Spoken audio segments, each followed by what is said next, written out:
All right, my audience members. 1, 2, 3, 4, 5.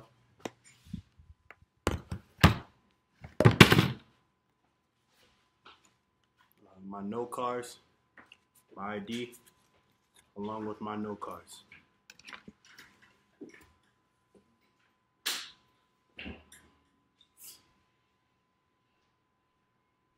Winter is usually associated with holidays and shopping. However, December through February are prime flu seasons. 200,000 people a year are hospitalized due to flu, according to WebMD, and up to 3,000 to 50,000 people die annually due to flu-related causes. The flu is a big community issue because along the winter time, is usually a prime flu season, and as college students, we interact with a lot of people on a daily basis, and we come in contact with a lot of people, so that is why this issue is really prevalent. Just as easily as you can get the flu, though, however, it can be prevented. But before we get into preventative measures, let me just discuss a little bit about what influenza is and what the flu actually is.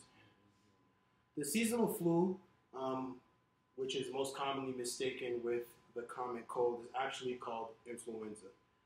There are different strains of influenza yearly, and that is why it is hard to predict what type of flu this is, and this is why vaccines sometimes can be an issue. The flu can lead to other bacterial infections, including strep throat, ear infections, and pneumonia as well.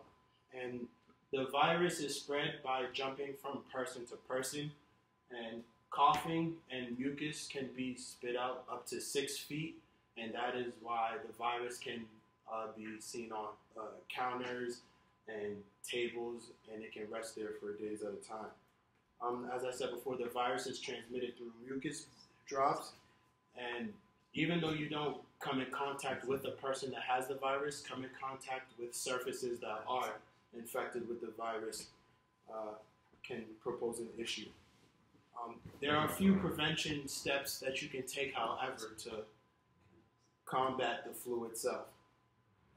The effectiveness of flu shots. Although quite controversial, doctors and scientists do say that the flu shot can be an effective method to fight against the flu.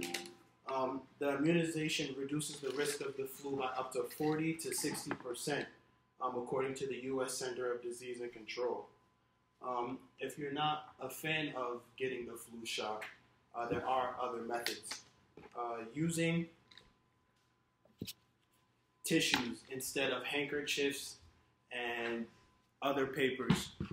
Using a tissue instead of a handkerchief, when you sneeze in it, as I said, mucus can stay inside of your handkerchief and stay there for days at a time and not die. So sneezing into a tissue and throwing it away is a very effective method.